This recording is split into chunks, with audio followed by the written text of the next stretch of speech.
اللہ تبارک و تعالیٰ نے جس طرح بعض انسانوں کو بعض پر فضیلت عطا فرمائی ہے، مثلا حافظ کو غیر حافظ پر فضیلت دی ہے، قاری کو غیر قاری پر فضیلت دی ہے، ولی کو غیر ولی پر فضیلت دی ہے، عالم کو غیر عالم پر فضیلت دی ہے، نبی کو غیر نبی پر فضیلت دی ہے، اور سید الانبیاء حضرت محمد رسول اللہ صلی اللہ علیہ وسلم کو تمام مخلوقات پر فضیلت دی ہے۔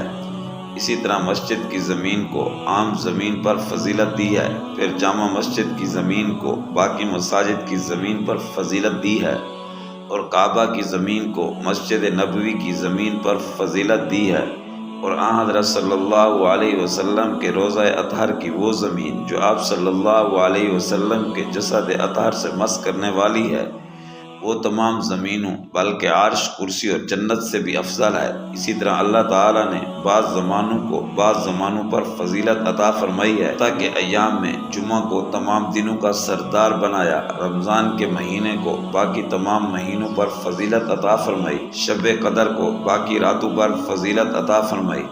اسی طرح فضیلت والی راتوں میں ایک رات شب قدر بھی ہے، جس کے فضائل بہت سی احادیث سے ثابت ہیں، مگر آج کل افراد و تفرید کا زمانہ ہے۔ بعض لوگ فضیلت بیان کرتے کرتے کسی چیز کو حد سے بڑھا دیتے ہیں، اور بعض بالکل فضائل کا انکار کر دیتے ہیں، تو اعتدال کا دامن چھوٹ جاتا ہے۔ چنانچہ اگر کوئی شخص یہ کہے کہ رمضان کا مہینہ تمام مہینوں سے اتنا افضل ہو گیا ہے کہ اب اس کو مہینہ کہنا بھی درست نہیں، تو یہ غلط اور غلو ہے۔ اور اگر کوئی یہ کہے کہ رمضان بھی عام مہینوں کی طرح ایک مہینہ ہے، تو یہ اس کا مرتبہ گھٹانا ہے۔ قرآن نے خود رمضان کے فضائل بھی بیان کر کے اعتدال والا راستہ بتلا دیا ہے۔ اسی طرح اگر کوئی کعبہ کی فضیلت بیان کرتے ہوئے یہ کہہ دے کہ یہ جگہ اپنی افضلیت کی وجہ سے جن سے زمین سے خارج ہو گئی ہے، تو یہ افراد ہے، اور اگر کوئی یہ کہے کہ وہ عام زمین کی طرح ہے تو یہ تفرید ہے۔ مسئلہ کے اعتدال یہ ہے کہ ہے تو وہ زمین، مگر روضہ اطہر کی زمین کے علاوہ باقی تمام زمینوں سے افضل ہے۔ اس میں ایک رکعت کا ثواب 1,00,000 رکعت کے برابر ملتا ہے۔ یہ اہل سنت والجماعت کا مسلک ہے۔ اسی طرح انبیاء علیہ السلام کو غیر انبیاء پر فضیلت کا یہ مطلب درست نہیں کہ وہ انسانوں کی جنس ہی سے نکل گئے، یہ افراط ہے۔ اور تفرید یہ ہے کہ نبی کو غیر نبی قرار دے، اور اگر ان کو انسان مان کر فضائل نبوت کو بیان، یہ مسئلہ کے اعتدال ہے۔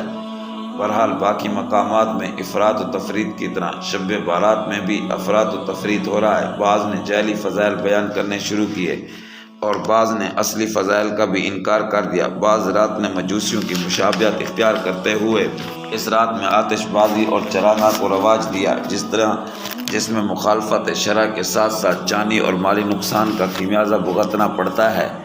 حضور صلی اللہ علیہ وسلم نے فرمایا، جو آدمی کسی قوم کی مشابہت اختیار کرتا ہے تو وہ اسی قوم میں شمار کیا جائے گا، اور آتش بازی اور حد سے زیادہ چراغاں میں فضول خرچی بھی ہے، اور اللہ تعالیٰ نے فضول خرچی کرنے والوں کو شیطان کا بھائی قرار دیا ہے۔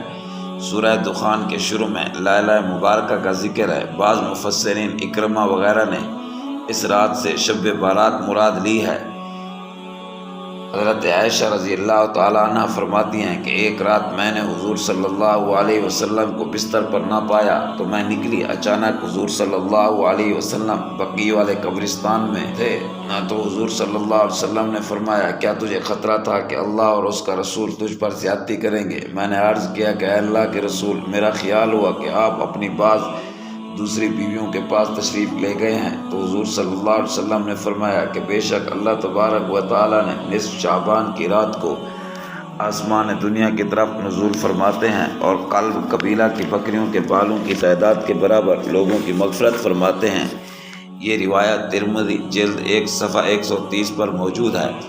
حضرت عائشہ رضی اللہ تعالیٰ عنہ سے روایت ہے کہ حضور صلی اللہ علیہ وسلم نصف شعبان کی رات کو سجدہ میں یہ الفاظ دہرا رہے تھے، اعوذ بعفوک من عقابک واعوذ برضاک من سخطک واعوذ بک منک جل وجہک۔ اور آپ صلی اللہ علیہ وسلم نے فرمایا کہ مجھے جبرائیل علیہ السلام نے سجدہ میں یہ الفاظ دہرانے کا حکم دیا ہے، میں نے یہ الفاظ سیکھے اور سکھائے۔ یہ حدیث کنز الاموال جلد 14 صفحہ 79 پر موجود ہے۔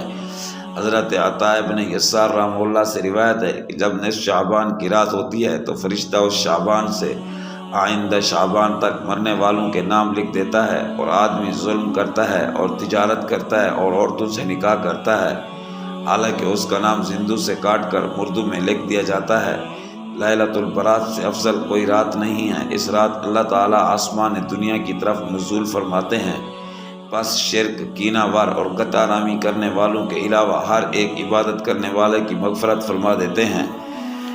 یہ روایت ابن شہین بحوالہ کنز الاموال جلد 14 صفحہ 79 پر موجود ہے۔ حضرت علی کرم اللہ وجہہ سے روایت ہے کہ حضور صلی اللہ علیہ وسلم نے فرمایا کہ نصف شعبان کی رات عبادت کرو اور دن کو روزہ رکھو۔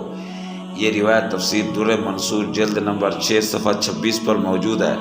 تفسیر در منصور میں اس رات کے فضائل کی اور بھی بہت سی روایات ہیں، سنداً تقریباً سب ضعیف ہیں، مگر اولاً تو فضائل میں اگر ایک ضعیف روایت بھی ہو تو وہ قابل قبول ہے، اور اگر ایک ضعیف روایت کی تائید دوسری ضعیف روایت سے ہو جائے تو وہ حسن لغیری ہو جاتی ہے، اور پھر جس روایت کو تلقی بالقبول حاصل ہو جائے تو وہ روایت صحیح ہوتی ہے۔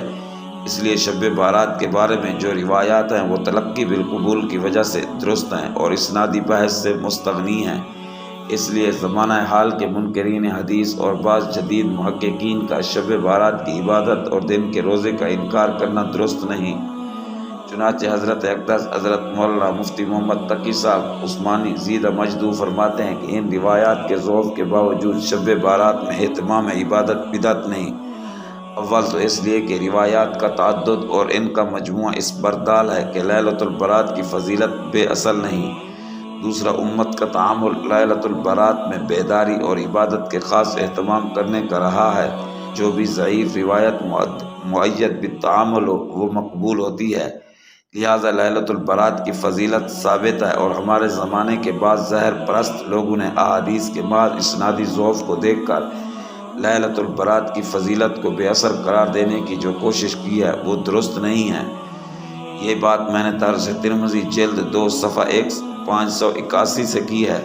البتہ بعض لوگ اس رات میں نوافل یا صلاۃ تسبیح کی جماعت کراتے ہیں، یہ جائز نہیں۔ اللہ تعالیٰ سب کو افراد تفرید سے بچ کر اسلاف اہل سنت والجماعت سے وابستہ رہنے کی توفیق عطا فرمائے، اور حدود شریعہ میں رہ کر اس رات سے منتفع ہونے کی توفیق عطا فرمائے، آمین۔